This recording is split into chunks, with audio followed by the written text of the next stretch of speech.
Baik, nama saya Paskasius Prideong, NIM E1032211032. Pada hari ini saya akan membahas tentang demokrasi yang terjadi saat ini di Indonesia. Kalau dilihat, demokrasi di Indonesia saat ini telah berkembang pesat sejak era reformasi, yaitu dimulai pada tahun 1998. Setelah mengakhiri masa Orde Baru yang otoriter selama 32 tahun.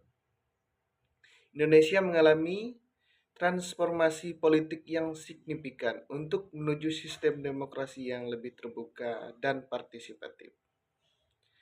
Jika dilihat dari struktur demokrasi Indonesia, sistem politik Indonesia saat ini menganut demokrasi presidensial dengan pemisahan kekuasaan yang jelas.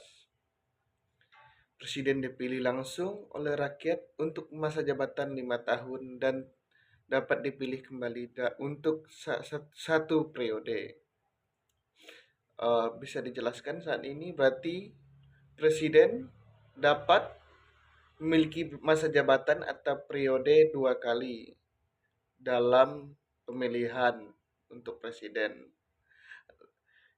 Selanjutnya adalah lembaga legislatif terdiri dari DPR, DPD, dan MPR. Sementara kekuasaan yudikatif independen melalui Mahkamah Agung dan Mahkamah Konstitusi.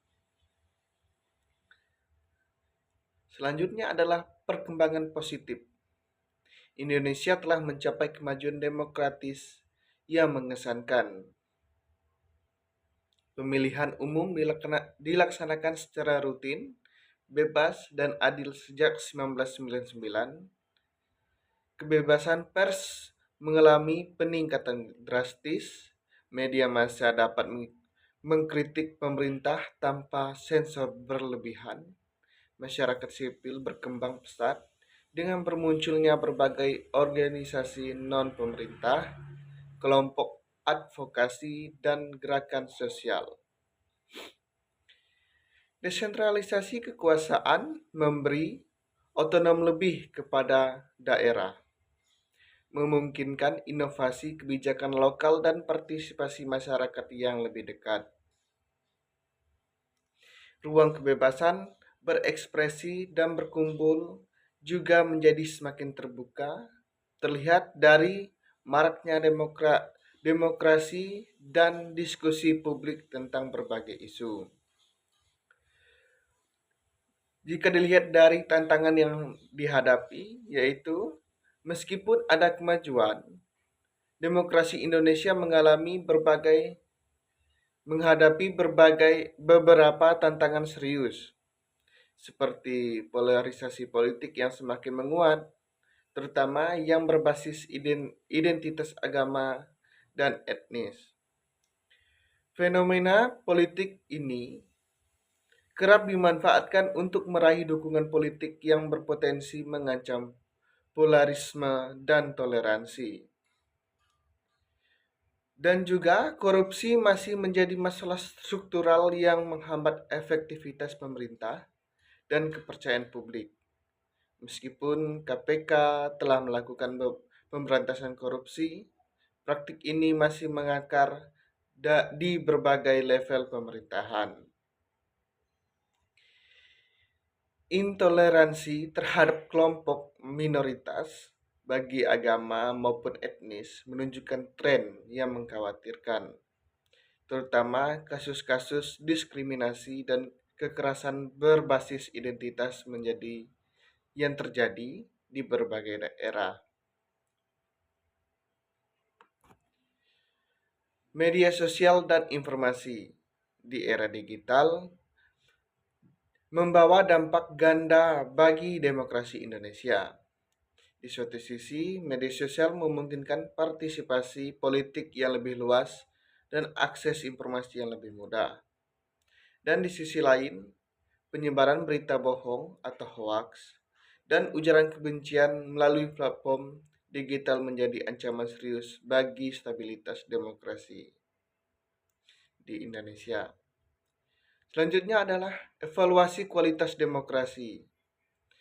Berbagai survei internasional seperti Freedom House and Economist Legacy Unit menilai bahwa Indonesia sebagai negara yang sebagian bebas atau demokrasi yang cacat. Hal ini mencerminkan bahwa meskipun prosedur demokrasi berjalan, masih ada ruang perbaikan dalam aspek kualitas demokrasi, terutama dalam perlindungan hak-hak minoritas dan supremasi hukum. Jika dilihat prospek ke depannya, demokrasi Indonesia berada pada titik kritis yang membutuhkan konsolidasi lebih lanjut, terutama dalam penguatan institusi demokrasi, peningkatan literasi politik masyarakat, dan komitmen elit politik terhadap nilai-nilai demokratis menjadi kunci keberhasilan. Bagi generasi muda yang lebih terdidik dan melek teknologi diharapkan dapat menjadi motor perubahan menuju demokrasi yang lebih berkualitas. Untuk tantangan terbesarnya adalah menjaga keseimbangan antara stabilitas politik dan keterbukaan demokratis, sambil tetap menghormati keragaman Indonesia yang majemuk. Masa depan demokrasi Indonesia akan sangat bergantung pada kemampuan bangsa ini untuk mengatasi perpecahan dan membangun konsensus bersama tentang nilai-nilai fundamental kehidupan berbangsa dan bernegara.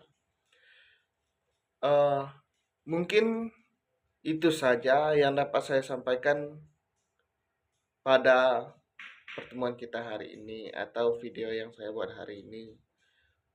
Diharapkan untuk kawan-kawan semuanya agar bisa menerima apa yang saya sampaikan, dan saya mengucapkan terima kasih.